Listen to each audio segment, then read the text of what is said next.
লালবাগ কেল্লা, পূর্ব নাম আওরঙ্গাবাদ কেল্লা, ঢাকার বুড়িগঙ্গা নদীর তীরে অবস্থিত একটি অসমাপ্ত মুঘল দুর্গ।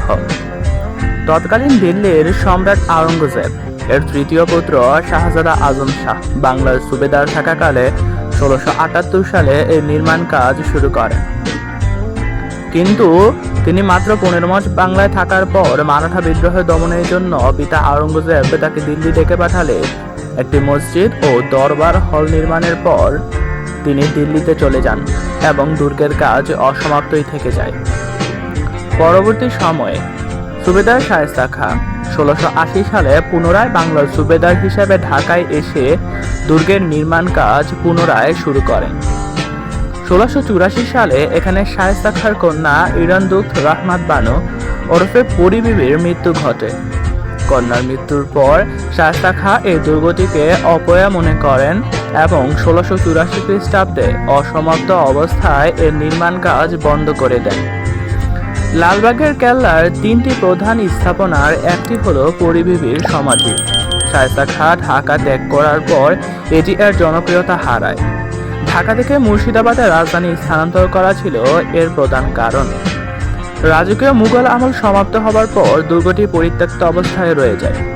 ১৮৪৪ সালে এলাকাটি আওরঙ্গাবাদ নাম বদলে লালবাগ পায় এবং দুর্গটি পরিণত হয় লালবাগ দুর্গে। বর্তমানে দেশি বিদেশি অনেক পর্যটকের জন্য এই দুর্গটি উন্মুক্ত। প্রতিদিনই হাজার হাজার পর্যটক এখানে এই সুন্দর নান্দনিক স্থাপত্য দেখতে আসেন এবং কিছুটা আভাস পান মুঘলদের সেই সোনালী যুগের।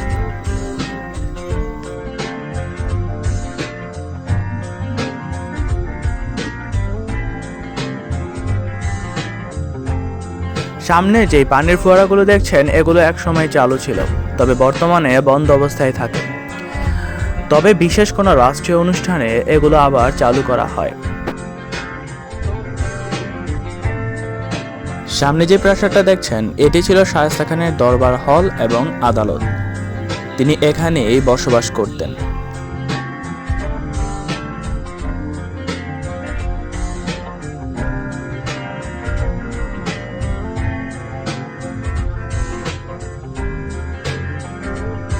এই প্রাসাদের নিচতলার এক পাশে ছিল হাম্মাম খানা এবং এখানে একটি কামান রাখা আছে।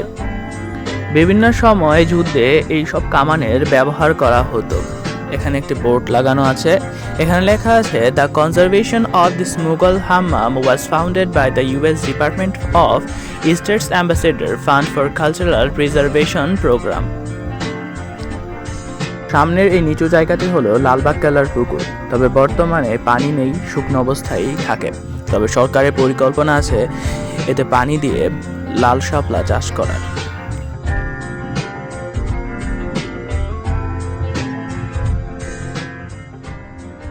এবার আসি বহুল আলোচিত সুড়ঙ্গের কথায়।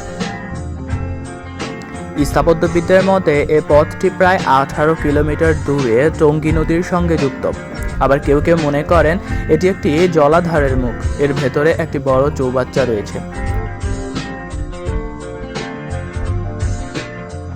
মুঘলদের পতনের পর লালবাগ দুর্গ যখন সর্বসাধারণের জন্য উন্মুক্ত হয়ে যায় তখন ঢাকাবাসীর সব আকর্ষণের কেন্দ্রবিন্দুতে থাকে এই সুড়ঙ্গ। আর এটা বলা হয় যে এই সুড়ঙ্গ পথে নাকি দিল্লি পর্যন্ত যাওয়া যেত, কিন্তু বাস্তবতা ছিল ভিন্ন।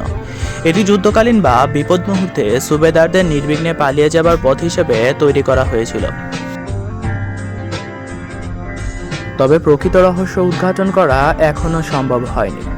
দুটো কুকুর শিকল বেঁধে ভেতরে পাঠানো হলেও শিকল ফিরে আসলেও কুকুরকে পাওয়া যায়নি।